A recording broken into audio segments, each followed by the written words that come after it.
दोस्तों, इस औरत का नाम मैरी एन बैवन है। ये औरत सन 1874 में बर्तानिया के शहर लंदन में पैदा हुई। पैदाइशी तौर पर यह औरत बिल्कुल तंदुरुस्त और नॉर्मल थी और ये 22 साल तक नॉर्मल ही रही। मगर जब इस औरत की शादी होती है तो शादी के कुछ ही दिन बाद ये औरत एक शदीद किस्म की बीमारी का शिकार हो जाती है। ये बीमारी इस औरत का चेहरा बुरे तरीके से बिगाड़ कर रख देती है और साथ ही में उसकी आंखों की बीनाई भी कम हो जाती है। कुछ साल तक तो ऐसे ही चलता रहा। एक दिन अचानक उसके शौहर का इंतकाल हो गया तो उसके बच्चों की जिम्मेदारी अकेली उसके कंधों पर आ गई। अब इस अकेली औरत ने अपने बच्चों को पाल पोस कर जवान करना था। बच्चों का पेट पालने की खातिर उसने एक सर्कस में नौकरी करना शुरू कर दी। सर्कस में लोग इस औरत को सिर्फ इसलिए देखने आते थे कि ये औरत किस कदर बदसूरत है। बहुत से लोग इसकी बदसूरती का मजाक भी उड़ाते थे। ये औरत सिर्फ इसलिए चुप कर जाती क्योंकि इस औरत के सिवा उसके बच्चों को पालने वाला कोई और नहीं था। अपने बच्चों की परवरिश के लिए उसने इंतहाई जिल्लत भी बर्दाश्त की। दोस्तों, अगर सूरत के बजाय इस औरत की सीरत देखी जाए तो ये दुनिया की खूबसूरत तरीन औरतों में शुमार होगी। नाजरीन, अमेरिका के एरिज़ोना में एक बहुत बड़ी झील वाक़ है।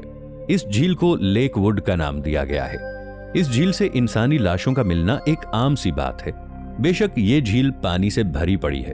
कुछ लोग जो अपनी जिंदगी से इंतहाई तंग आ चुके होते हैं वो खुद अपनी जान लेने इस झील पर आते हैं और कुछ लोगों को कत्ल करके इस झील में भी फेंक दिया जाता है। हर साल इस झील से बहुत बड़ी तादाद में इंसानी हड्डियों को निकालना एक मामूल की बात है।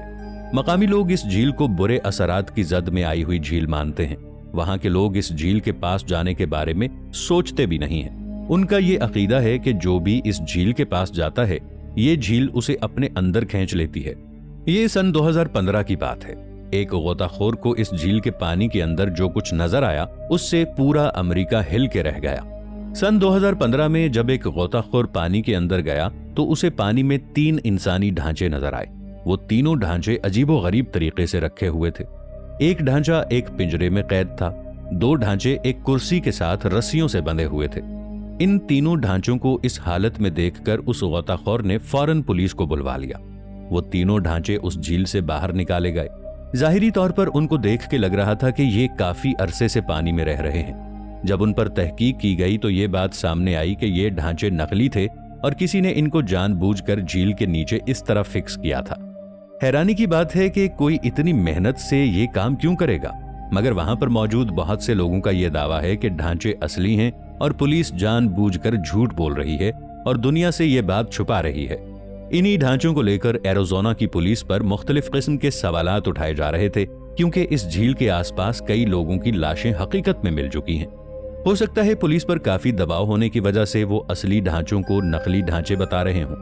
अगर ये मान भी लिया जाए कि ढांचे नकली थे तो कौन शख्स था जिसने इस तरह ढांचों को झील के अंदर रखा? दोस्तों, इस आदमी का नाम जेमी ओलिवर है। ये एक मशहूर ब्रिटिश शेफ है।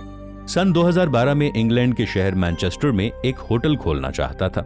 इस मकसद के लिए इस आदमी ने एक पुरानी बिल्डिंग खरीदी थी, मगर इस बिल्डिंग की एक दीवार टूटी हुई थी। इस दीवार के अंदर से $7.1 मिलियन की कीमत जितना सोना बरामद हुआ।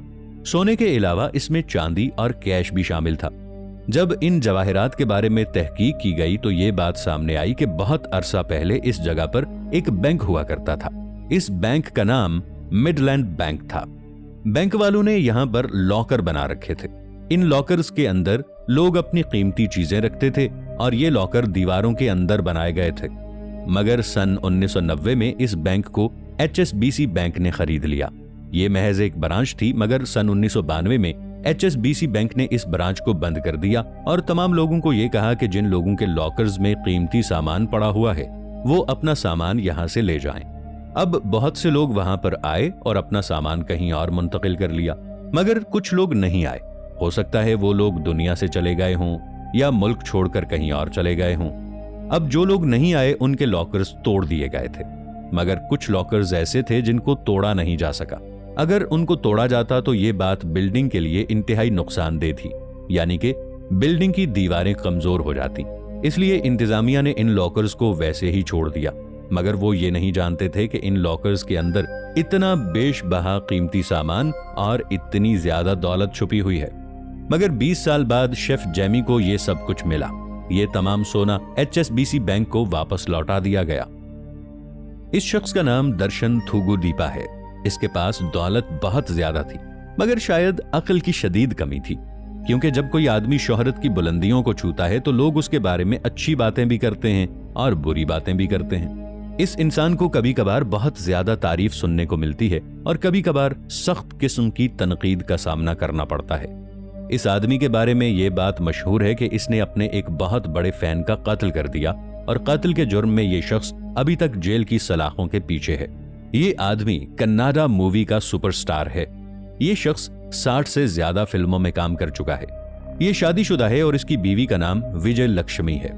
इस शख्स का एक जवान बेटा है, मगर फिर भी ये शख्स एक औरत जिसका नाम पवित्रा था, जो कि एक एक्ट्रेस थी, ये शख्स इस औरत को काफी पसंद करता था।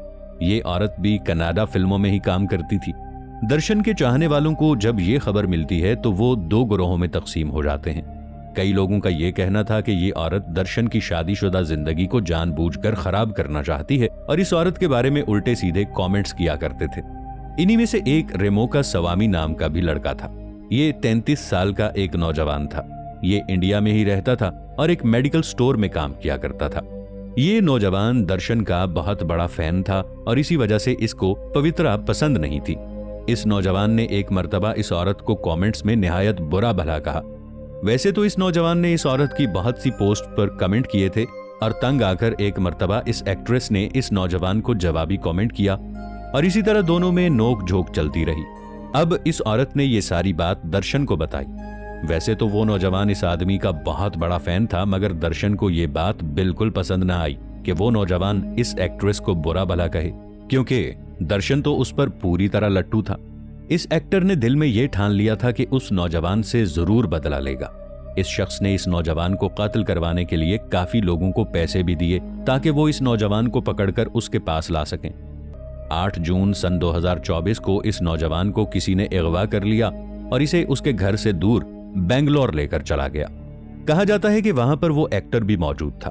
उसे वहां पर एक जगह पर रखा गया।